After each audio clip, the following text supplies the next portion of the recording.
Hello, my name is Tony. Happy Easter to anyone it might mean anything to and anyone it doesn't. Never hurts to be inclusive where religion is concerned, and the nice thing about Christianity is it takes all comers. Or so it says on the tin. I mean, that's what it's supposed to do, right? Whoever you are, you're welcome. I'm not a religious person, but if I were, I would share Nick Cave's lack of belief in an interventionist God, because that makes a lot of sense to me in the context of religious faith. In the Bible, God intervenes a lot, up until the time of the death of Christ, more or less, then he starts to back off. The kid's gotta die, and that's that. By which point, he's seen some value in stepping back and letting things play out. You can't answer prayers and spoon-feed people forever, for Christ's sake. Part the Red Sea, burn bushes, flood the earth, demand sacrifices, send plague and pestilence to help out in a jam. Sooner or later, you're gonna have to let your people go and fuck everything up on their own, which you know they're going to be really good at, because you made them that way. So quietly whistling Que Sera Sera, you retreat into the cosmos and get on with organising your stamp collection or polishing the stars or whatever, and leave your creations alone to get on with it. Patrick McGoohan was just the right sort of eccentric talent who was right up my alley. A maverick individualist who turned down Bond because he didn't hold with all the shooting and killing on moral grounds. Yeah. Okay, he turned it down twice apparently, Dr. No and later Live and Let Die. Under contract to the Rank organisation in the 1950s, he was cast in mostly villainous roles in British movies, High Tide at Noon, Hell Drivers, and The Gypsy and the Gentleman. Later he did a couple of films for Disney. In 1960, producer Lew Grade cast him in the lead role for the TV series Danger Man, titled Secret Agent in the States. It initially ran for 39 half-hour episodes and was resurrected in 1964 on the back of the movie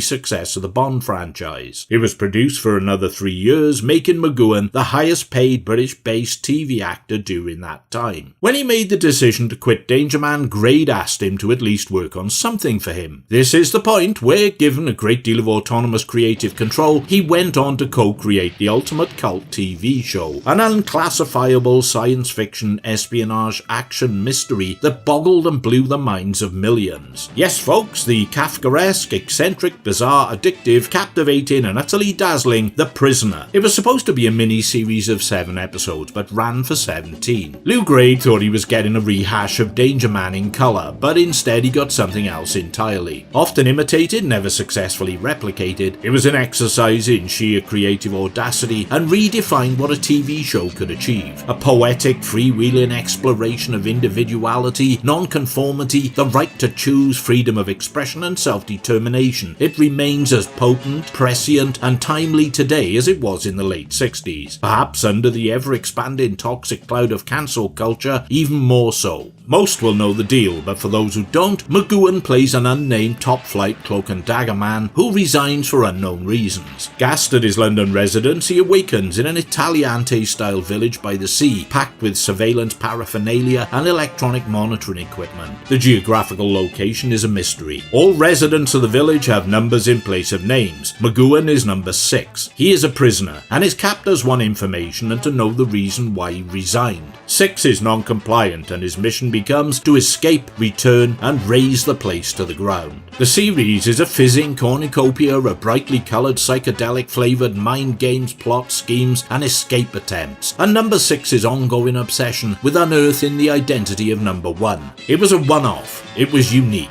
It continues to be discussed, dissected, analysed and scrutinised in exacting detail to this very day. Interest has grown and continues growing. It was the crowning achievement of McGoohan's acting, writing, directing and producing career. He might not have seen it that way, but the world at large did and still does.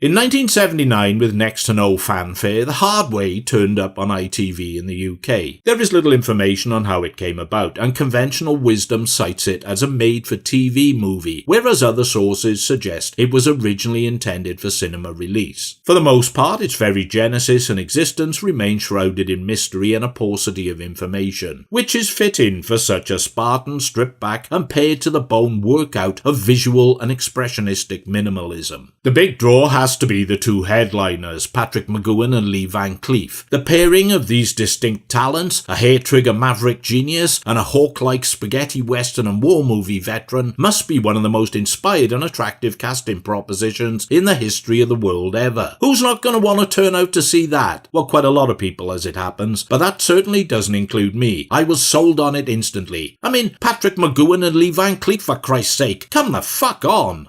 We can up the ante. The film is co-produced by John Boorman. Most of it was shot on location in County Wicklow in Ireland in some fabulously rugged and wintry locations. The score is by the avant-garde composer Brian Eno, adapted from his Music for Films album. The director is Michael Dryhurst, his first and last time in the director's chair. Previously, he had been Michael Winner's assistant director on most all of his films up until and including The Big Sleep in 1978, as well as Mike Hodges' Pulp. Cinematography is by the immensely well-respected French craftsman Henri Decaille, who worked on movies for Jean-Luc Godard and Francois Truffaut. And it also stars Edna O'Brien, the famed Irish novelist and playwright, in her one and only screen role. Considering all this, it should have been hailed as a landmark piece of work, and attracted considerable attention and interest. But it didn't. Until it was eventually released on DVD by Network in 2009, I had only seen it screened once on TV, and that was on ITV in either 1979 or 1980. After that, as far as I know, it sank faster than a granite testicle lashed to a bathtub full of concrete and lead pipe. Back then, I didn't know why. Now though, I still don't know why. Patrick McGoohan is John Connor, a jaded lone wolf Irish assassin or mercenary or hitman, or maybe he's all three of those things. Ultimately, he kills people for money. Icing a mark with a sniper rifle, he makes the decision to get out of the game and retire to his meagre country bolt hole in Ireland. Collecting his payment for the job, he visits the home of his estranged wife, Kathleen, Edna O'Brien. He waits until she leaves, enters, drops off a check, collects his pump-action shotgun, and exits. Connor's broker or handler, McNeil,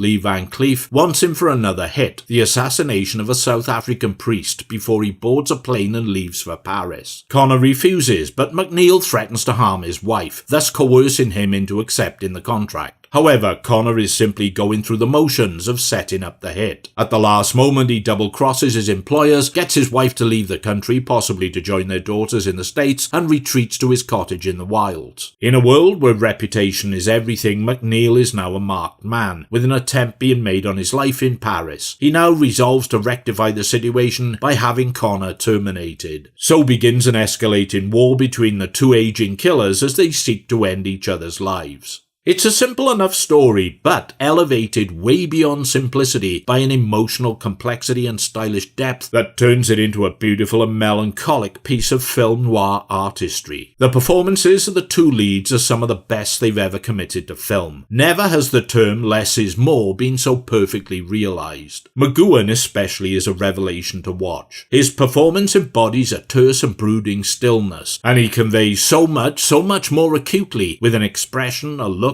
a mannerism, to the point whereby he hardly needs dialogue at all to manifest his thoughts and emotions. His movements are deliberately slow and unhurried, sometimes ratcheting up the tension so that you almost want to shout, "Come on, hurry up," at the screen. But he's a professional killer, measured, controlled, aware. His natural intensity radiates from the screen and right into you. And when he does speak, clipped, taciturn, matter-of-fact, unnervingly polite and civil, he makes what dialogue there is come thrillingly to life. It is the most nuanced and sympathetic performance I've ever seen him give. Lee Van Cleef bristles with ruthless energy as the amoral McNeil. I'll go out on a limb here and proclaim it his most accomplished work. He's never been better, and the memory of all his spaghetti western flicks fades in minutes in the face of his utterly convincing portrayal. He integrates seamlessly with the gestalt of the film, and his interactions with McGoohan are insidiously chilling and menacing to experience. It's only in the final confrontation that his delivery lapses into the realm of melodramatic villainy. Edna O'Brien has a natural acting talent, and her appearance is essentially a device to sketch a vivid and compelling background to her relationship with her husband and the nature of his life and personality. As a novelist, O'Brien focused on writing about the innermost feelings of women and their issues relating to men and society, so she is ideally suited to infusing her lines with poetic lyricism and graceful sadness. This adds a poignancy and authenticity to her soliloquies to the the camera, detailing her marriage and Connor's emotional distance from her and their daughters. From her we learn that he was a good provider financially, but an emotional vacuum who remained detached, showing care and tenderness only to his guns, the tools of his trade. His daughters, she admits, loved him though. At one point she states that she felt he should have been a priest. Is this, by accident or design, resonant with both his refusal to assassinate a man of God and perhaps also McGowan's own personal faith in the real world? He was a committed Catholic. Only at the end is it revealed that O'Brien is not addressing us, the audience, but an off-camera graveyard caretaker in a small country church.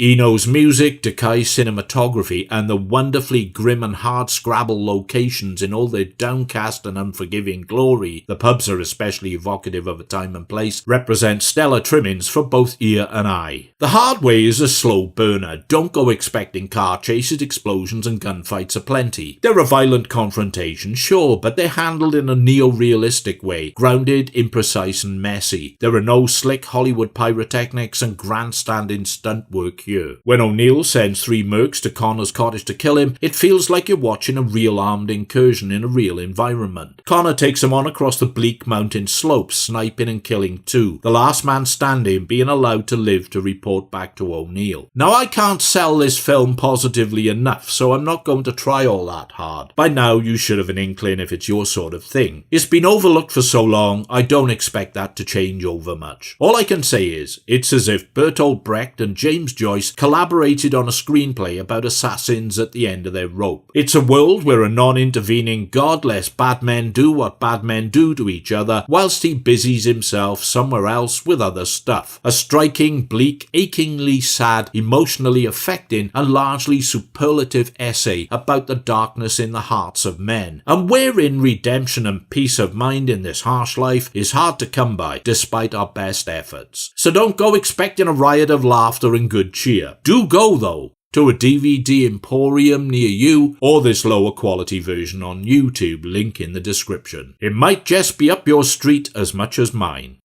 Thanks for your time and attention and kind indulgence. I'm grateful. If you can find it in your heart to do so, please feel free to leave a comment, hit like or didn't like, or even subscribe if this is the sort of thing you'd subscribe to. I won't judge you for it either way. Hopefully I'll be back soon, once I've worked my way through my Jameson's whiskey-flavoured chocolate Easter eggs and sat on my fat backside doing nothing for a while.